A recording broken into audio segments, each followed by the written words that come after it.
Hi everybody, I'm Billy, and this is Antioch, Chapter 3, Breahg and Bauran. His father struck him hard in the mouth, and Daniel tumbled out of the kitchen into the night. From his hands and knees in the dirt, Daniel screamed, "I hate you!" Tears, blood, and spit trembled from his lips with the words, "I hate you!" He stood, wobbling like a frog on its hind legs, and then stumbled over to the well for protection, peering out from behind the winch. Horace stepped into the doorway. 6'3", 350 pounds of muscle, fat, and hair.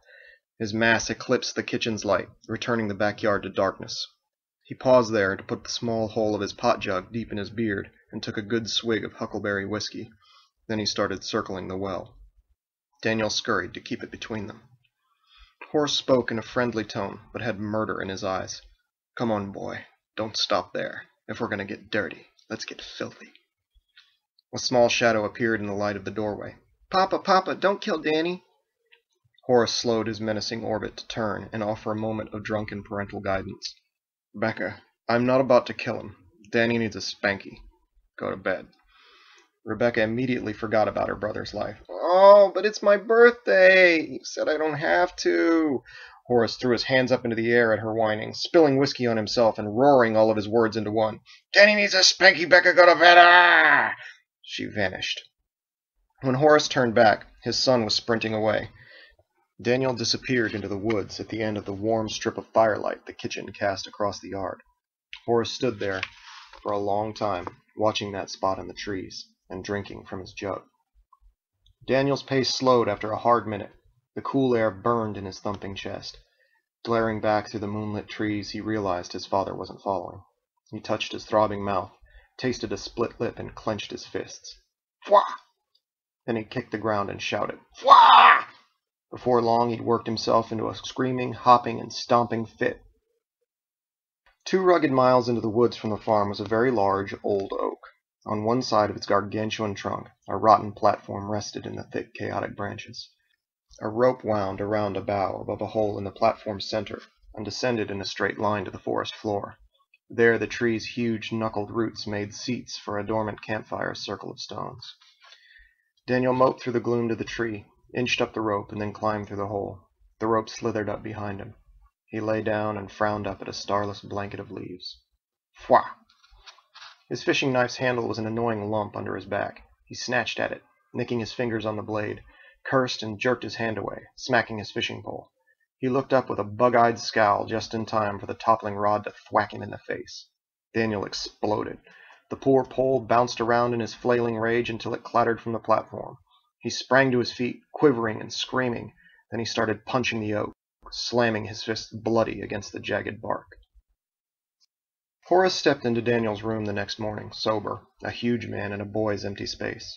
Rebecca came up behind him, dragging her blanket and peeking around. She was no bigger than one of her father's arms. "Papa, did you kill Danny?" Horace had mixed regrets. "No, he's run off to the tree house again, I guess." "'Cause you give him a spanky?" "Becca, stay inside today." "Aw, I don't want you outside without brother." "Aw, keep it up. You'll get a spanky." She vanished. For 2 days Horace made Rebecca stay inside while he worked the farm. It was the longest Daniel had ever held out, but Horace refused to go after him, feeling the boy should pay for his pride with hunger and loneliness. On the 3rd morning, after much of her moaning, Horace let Rebecca out on her own, making her promise to stay close enough to hear him when he called. Wind whipped through the tops of the plants, but not where she sat in the dew at the base of the stalks. Rebecca loved playing in the field. She was frightened of the woods and never went there, but the field was safe. She had 2 animal-shaped carvings Daniel made for her. Trotting one through the air, she sang, "Cow, cow, cow, cow." Then the other reared back, "Horse, horse." It was a repetitive little song, and she really belted it out on the horse's turn. The barn shuddered and groaned in the wind. Horace led the pig into it on a rope.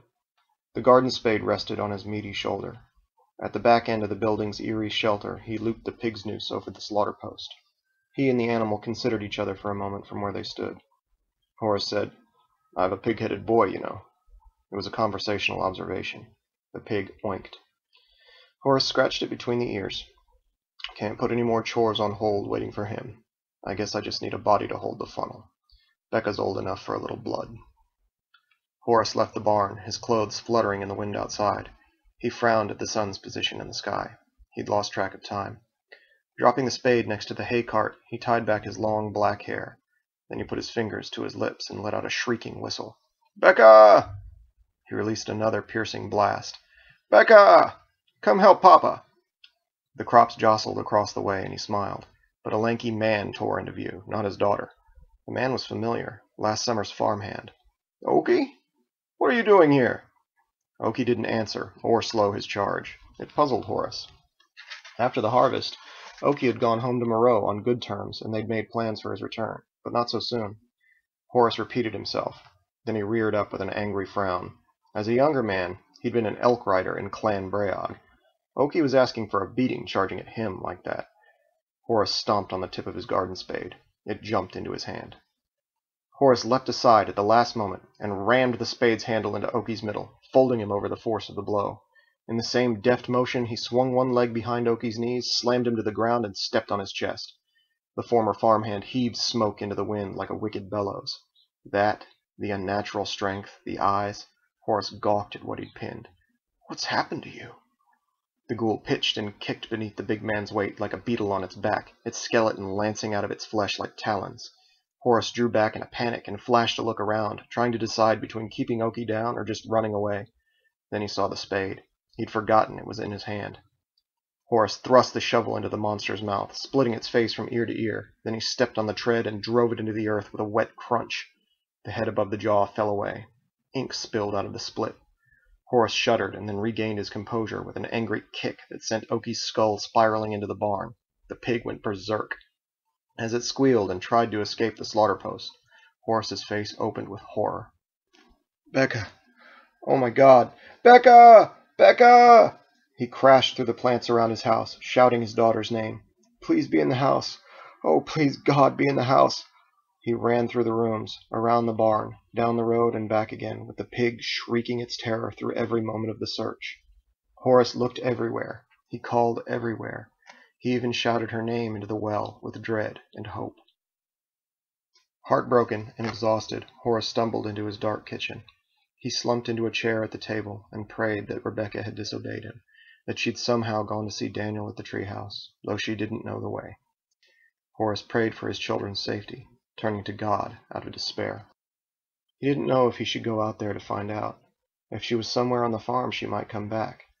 He decided to wait just a little longer. Then he would go to the treehouse. The doorway was a brilliant rectangle of sunlight behind him. From the barn, the pig's voice was breaking. Horace cried, "Shut up," weeping into his hands. "You stupid animal, shut up." It did. Tears leaked from between his fingers and slid down his wrists for long minutes. Then a small shadow lurched into the light. His head lifted with his heart. "Becca?" She came to him, silent, black-eyed, and bathed in the pig's blood. Though a silhouette from where he sat, Horace knew by the way she moved that something was wrong. Something had happened to his little girl. He held out his arms, frightened again for her safety, and brought her in close. Her teeth sank into him like chisels. He was slow to struggle, but the bite was a branding iron, and he could not pull her off. Her smoke burned in the wound and then in his eyes and lungs. He thrashed around the kitchen, smashing his daughter into the wood and stone. The infection sped on his desperate pulse. Paralysis crept behind it. Horace faltered and then fell, helpless and losing his senses, losing control until he couldn't even close his eyes or focus their stare. His daughter was somewhere out of sight, doing something to him. He didn't know what. What he could see shook, like the world in a looking-glass, each time she pulled a piece away.